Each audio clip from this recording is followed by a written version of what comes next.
Top 10 of 2024, and to no one's surprise, we'll start with number 10.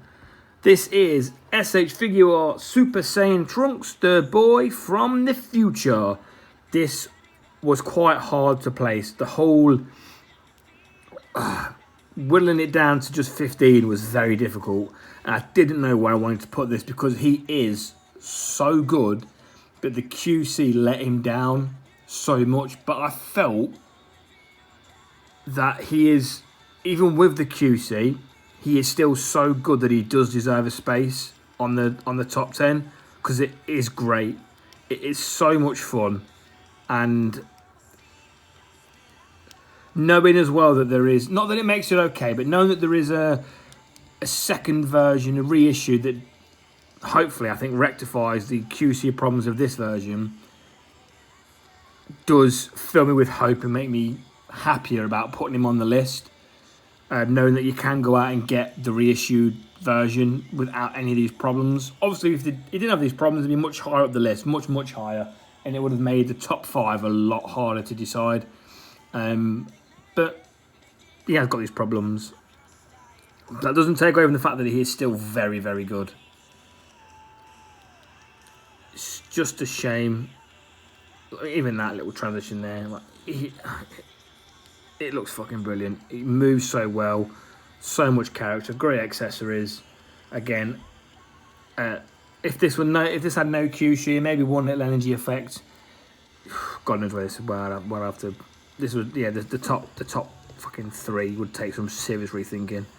But yeah, this is very, very good. Get the reissue, you will not be disappointed. Number 10. Number 9 is Orange Piccolo from Super Heroes. Now, this is very good. Again, figure arts thrive with big chunky boys, and this is a big chunky boy. He moves very well, he poses very well, he looks fucking wicked. Number 9 and number 8 are almost interchangeable, really. The reason that number 9 has got where he is I expected to like this one. So I was anticipating that I would enjoy this. Obviously I have, but that's just what's nudged number 8 ahead of this one.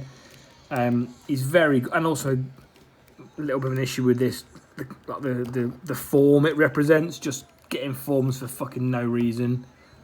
Not a big fan of that, but the actual figure itself is excellent.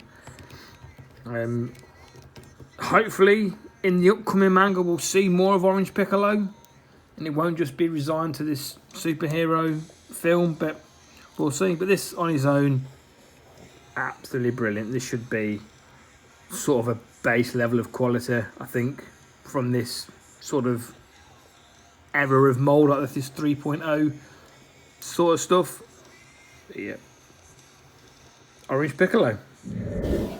Number 8, Goku, well, Kid Goku from GT. Like I said, 8 and 9 are interchangeable. This one, at the minute, has tipped the scales because I was not expecting to like this as much as I did. This was an absolute hidden gem. This gives me hope for any small size characters moving forward. This is, I think, the best small-scaled figure arts we've had. The effects in the ball, I'm a big fan of that as well. And yeah, while I don't particularly care much about Kid Goku in GT, he does pose very well. And good accessories. Yeah, a surprise. I didn't think I'd give a shit about this. In fact, when I opened it, I almost had a bit of regret of why I've wasted time on this. But he looks wicked. Big fan of this. Gives me a lot of hope for, you know, a Dragon Ball Z era Trunks and Goten in this scale. I think they look wicked together. But yeah, here is your number. If I can get him settled. Can't get him settled. Number 8.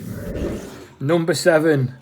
Android 19. Oh, it's fallen over, bless him.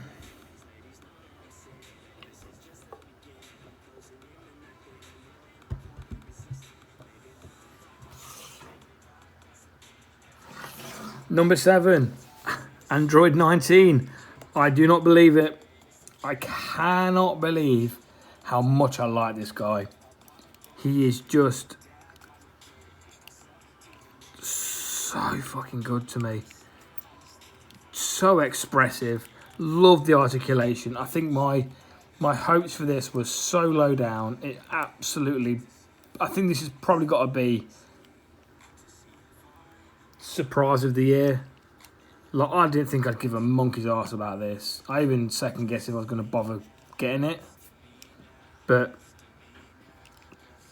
I think the Boo, the fat Boo, really put a downer on something of this size, although he's not the exact same size as Boo. And Dodoria being a little bit, yeah.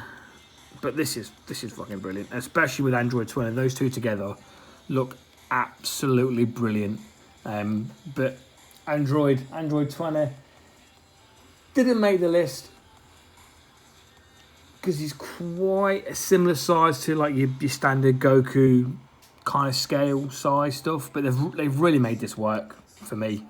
Again, would have been nice to have some sort of effect, maybe.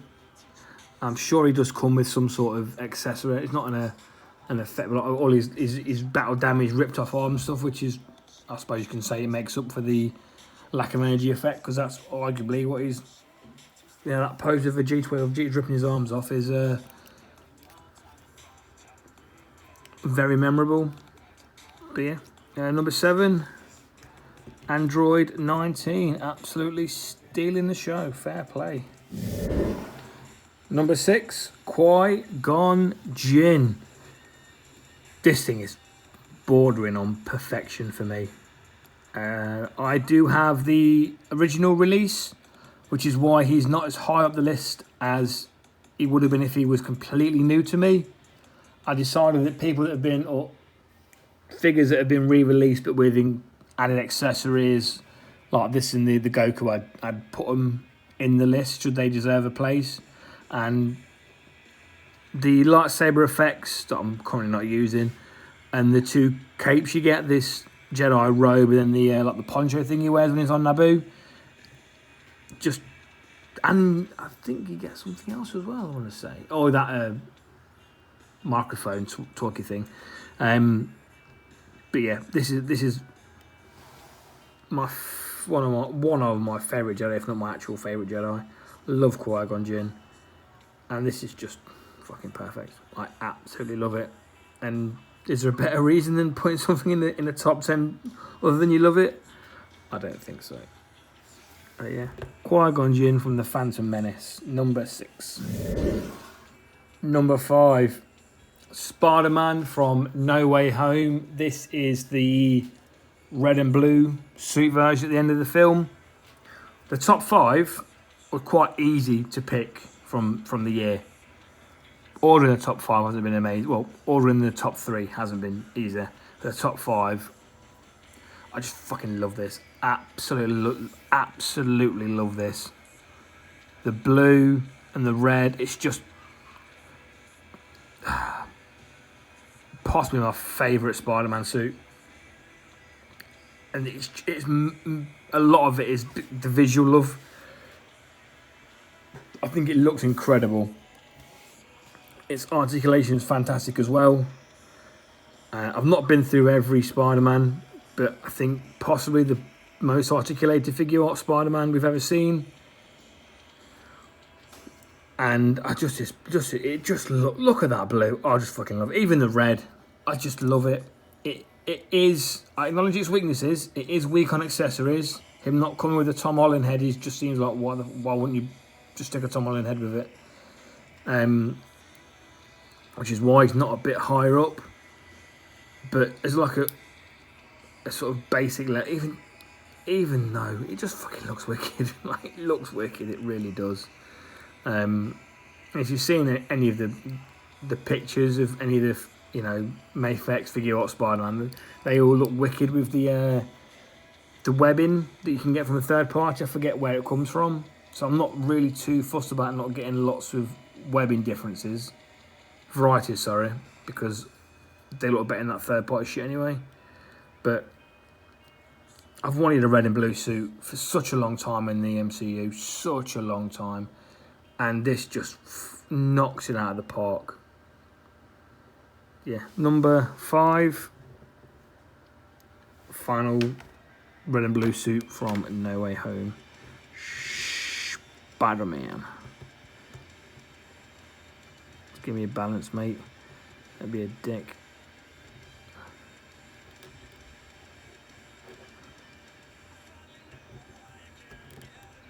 For fuck's sake. I messed with it some more then.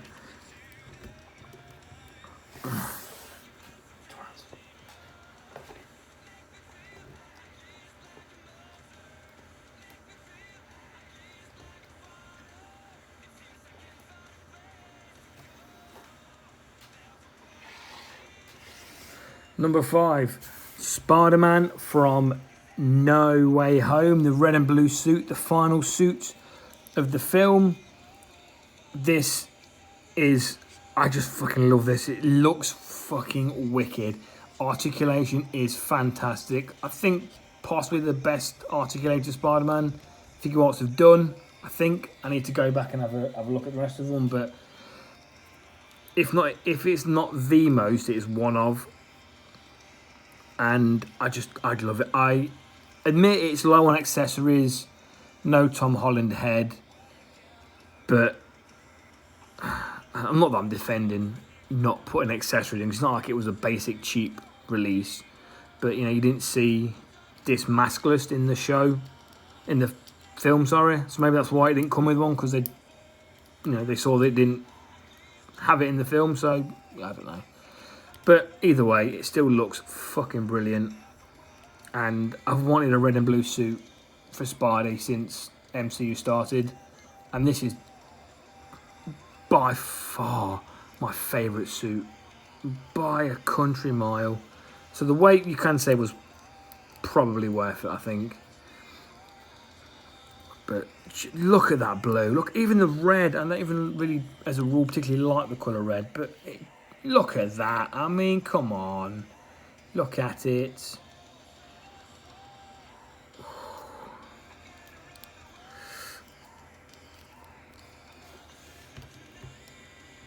Right. So here is the number 5. Spider-Man No Way Home. Red and blue suit. Number 4. Darth Vader from the Kenobi show. This is, to my understanding,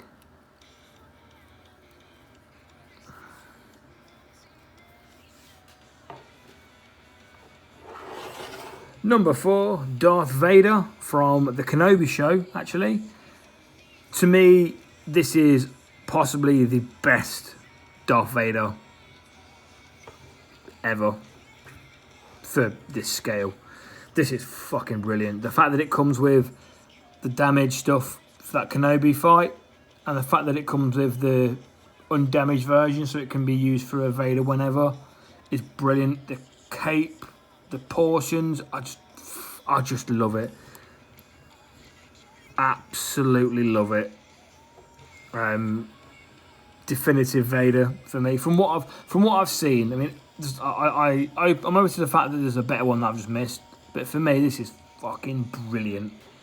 Absolutely brilliant. Could not any of the top 10 I couldn't recommend more, but this is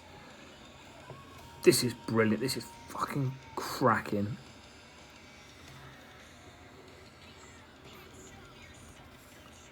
Yeah, Vader from Kenobi, number 4. Number 3, second form Freezer. Now, this top 3 is incredibly tight. It really is. If anything, it's close to being a joint first place for all 3. But I like to do this properly, and I'm not going to pussy out and give everyone a top 10 spot. But 3, 2, and 1 are so close. This is just fucking... and they all border on perfection, in my opinion. I mean, this thing is incredible. This and Trunks, when they were announced, I thought they'd be the best two of that year of releases. And Trunks obviously had its disappointments, but this is just a masterpiece. Absolutely love this. Again, I don't know the fight that he's involved in off the top of my head for punch, kick for kick, stab for stab. I don't remember it. But if this came with an energy effect, oh, it'd be over. Like, it would have made this top 3 even harder. But this is an absolute must. An absolute must. I cannot express how much I like this more. I just can't. I'm just going to continue to repeat myself because my vocabulary only knows so many words and I only know so many ways to say how much I like something over and over again. But this is fucking great. Number 3, second form, Frieza. Number 2, Rhinox. Transformers, Beast Wars masterpiece. This thing just is that. It looks fucking incredible. Robot mode, beast mode. I'm so happy with the accessories.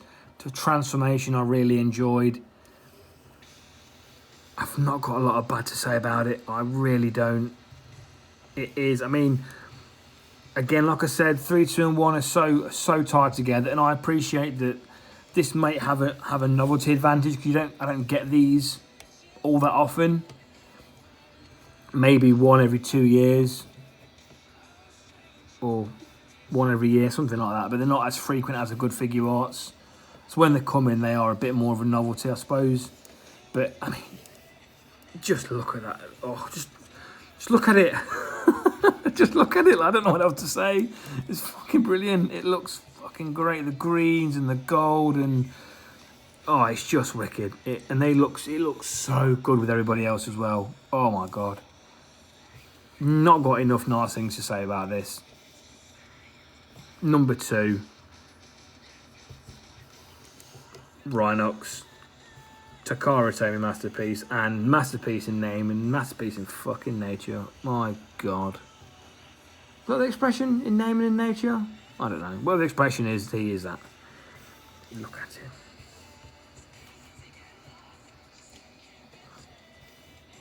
Yes, I'll admit the dead eyes are a bit of a... The only bad point about this, I think, is those dead eyes.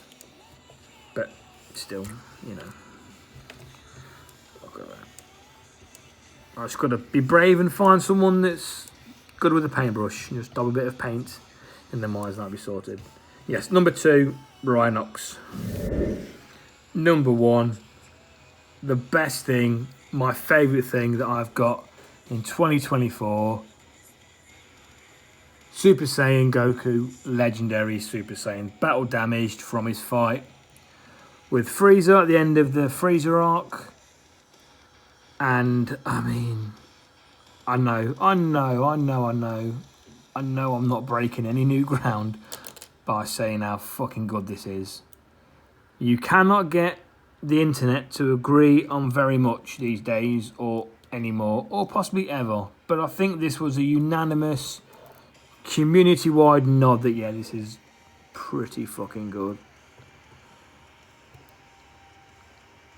And articulation, accessories, look, just everything. I know, it's not an interesting opinion, is it? Because everyone knows this is really good. But this is really good.